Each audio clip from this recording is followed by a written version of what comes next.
Hello everyone, welcome back to my channel. Welcome back to Story Hour Sunday. My name is Lolo Bottoms in the character of Tinkerbell because we are still reading Peter Pan and we have arrived at lucky number 7, chapter 7. So without further ado, chapter 7, The Home Under the Ground. One of the first things Peter did next day was to measure Wendy and John and Michael for hollow trees. Hook, you remember, had sneered at the boys for thinking they needed a tree apiece. But this was ignorance, for unless your tree fitted you, it was difficult to go up and down. And no two of the boys were quite the same size. Once you fitted, you drew in your breath at the top, and down you went at exactly the right speed, while to ascend you drew in and let out alternately, and so wriggled up. Of course, when you have mastered the action, you are able to do these things without thinking of them, and nothing can be more graceful. But you simply must fit. And Peter measures you for your tree as carefully as for a suit of clothes. The only difference being that the clothes are made to fit you, while you have to be made to fit the tree. Usually it is done quite easily, as by your wearing too many garments or too few. But if you are bumpy in awkward places, or the only available tree is an odd shape, Peter does some things to you, and after that, you fit. Once you fit, great care must be taken to go on fitting. And this, as Wendy was to discover to her delight, keeps a whole family in perfect condition. Wendy and Michael fitted their trees at the first try, but John had to be altered a little. After a few days' practice, they could go up and down as gaily as buckets in a well. And how ardently they grew to love their home under the ground, especially Wendy. It consisted of one large room, as all houses should do, with a floor in which you could dig if you wanted to go fishing, and in this floor grew stout mushrooms of a charming color, which were used as stools. A never tree tried hard to grow in the center of the room, but every morning they sawed the trunk through, level with the floor. By tea time, it was always about 2 feet high, and then they put a door on top of it, the whole thus becoming a table. As soon as they cleared away, they sawed off the trunk again, and thus there was more room to play. There was an enormous fireplace, which was in almost any part of the room where you cared to light it. And across this Wendy stretched strings made of fiber, from which she suspended her washing. The bed was tilted against the wall by day, and let down at 6:30, when it filled nearly half the room, and all the boys except Michael slept in it, lying like sardines in a tin. There was a strict rule against turning round until one gave the signal, when all turned at once. Michael should have used it also, but Wendy would have a baby, and he was the littlest, and you know what women are. And the short and the long of it is that he was hung up in a basket. It was rough and simple, and not unlike what baby bears would have made of an underground house in the same circumstances. But there was one recess in the wall, no larger than a birdcage, which was the private apartment of Tinkerbell. It could be shut off from the rest of the home by a tiny curtain, which Tink, who was most fastidious, always kept drawn when dressing or undressing. No woman, however large, could have had a more exquisite boudoir and bedchamber combined. The couch, as she always called it, was a genuine queen map with club legs, and she varied the bedspreads according to what fruit blossom was in season. Her mirror was a Puss in Boots, of which there are now only three, unchipped, known to the fairy dealers. The washstand was pie crust and reversible. The chest of drawers an authentic Charming the Sixth, and the carpet and rugs of the best, the early period of Marjorie and Robin.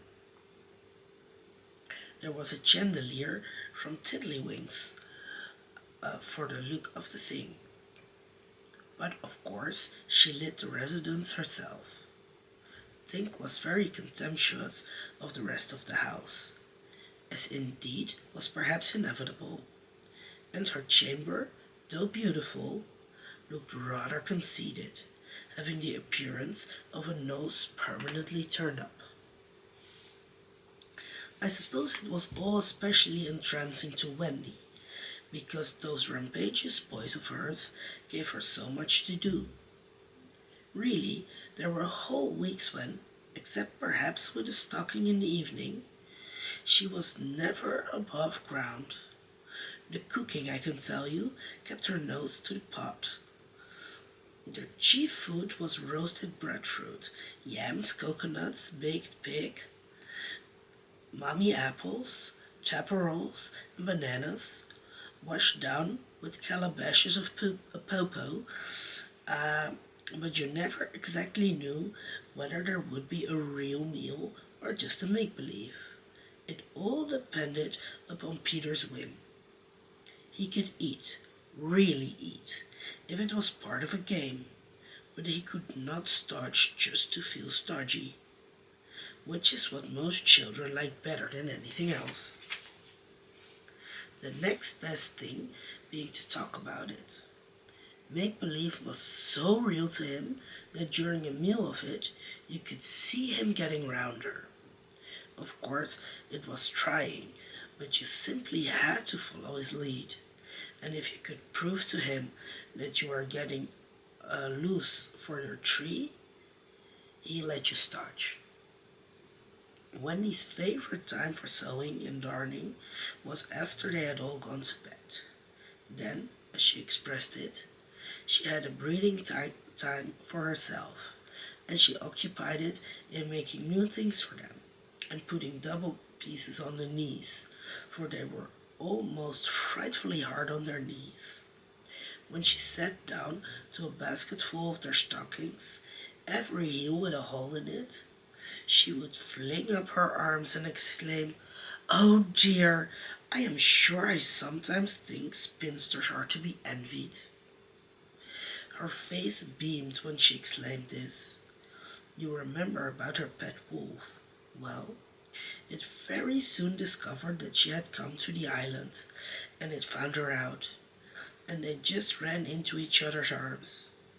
After that, it followed her about everywhere.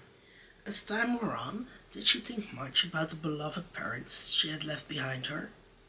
This is a difficult question, because it is quite impossible to say how time does wear on in the Neverland, where it is calculated by moons and suns, and there are ever so many more of them than on the mainland.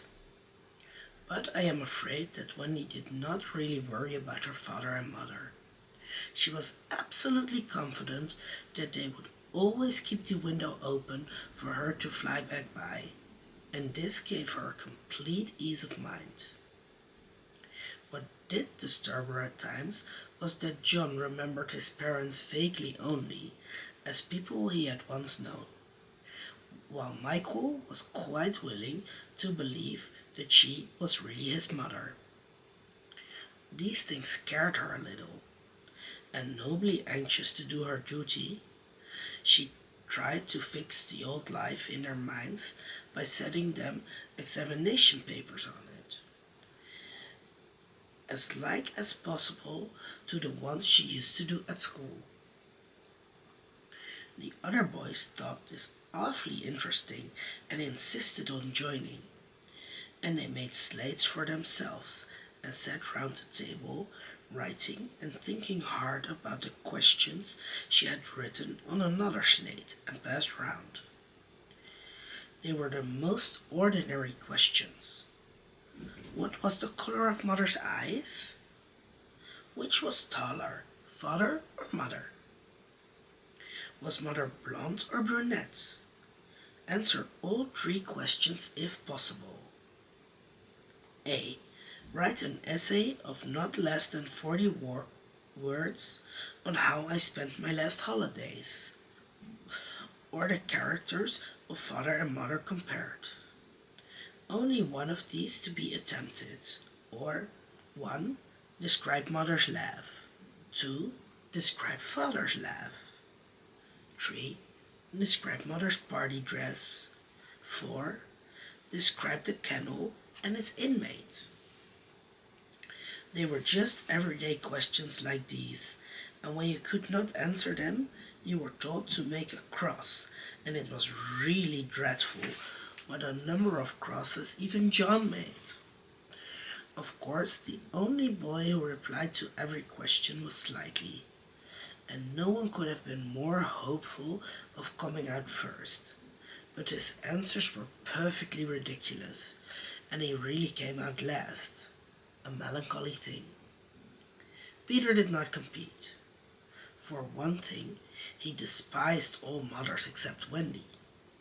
And for another, he was the only boy on the island who could neither write nor spell, not the smallest word.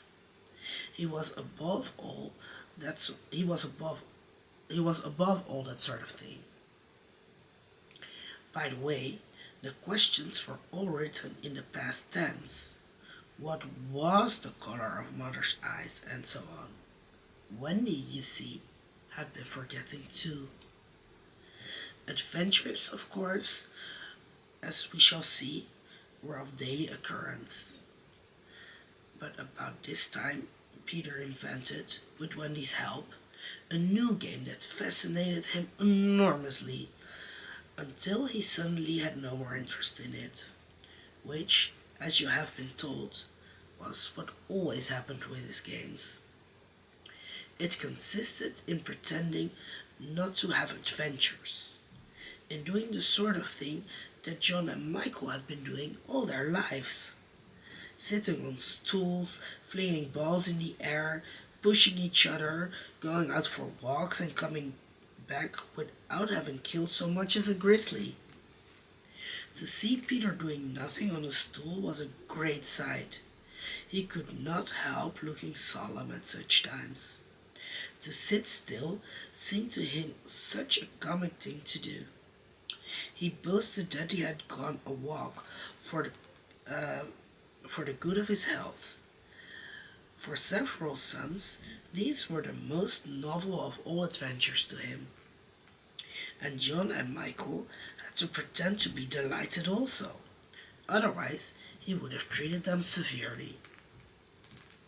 He often went out alone, and when he came back, you were never absolutely certain whether he had an adventure or not. He might have forgotten it so completely that he said nothing about it. And when you went out, you found a body, and, on the other hand, he might say a great deal about it, and yet you could not find the body. Sometimes he came home with his head bandaged, and then Wendy cooed over him and bathed it in lukewarm water, while he told a dazzling tale, which he was never quite sure, you know. There were, however, many adventures which she knew to be true because she was in them herself. And there were still more that were at least partly true, for the other boys were in them, and said they were wholly true. To describe them all would require a book as large as an Latin-English dictionary. And the most we can do is to give one as a specimen of an average hour on the island. The difficulty is which one to choose. Should we take the brush with the natives at Slightly Gulch? It was a sanguinary affair, and especially interesting as showing one of Peter's peculiarities, which was that in the middle of a fight he would suddenly change sides. At the gulch, when victory was still in the balance, sometimes leaning this way and sometimes that, he called out, "I'm a native today. What are you, Toodles?" And Toodles answered, "Native. What are you, Nibs?" And Nibs said, "Native. What are you, Twin?" And so on. And they were all native. And of course, this would have ended the fight had not the real natives, fascinated by Peter's methods, agreed to be lost boys for that once. And so at it, they all went again, more fiercely than ever. The extraordinary upshot of this adventure was, but we have not decided yet that this is the adventure we are to narrate. Perhaps a better one would be the night attack by the natives on the house under the ground, when several of them stuck in the hollow trees and had to be pulled out like corks. Or we might tell how Peter saved Tiger Lily's life in the Mermaid's Lagoon, and so made her his ally.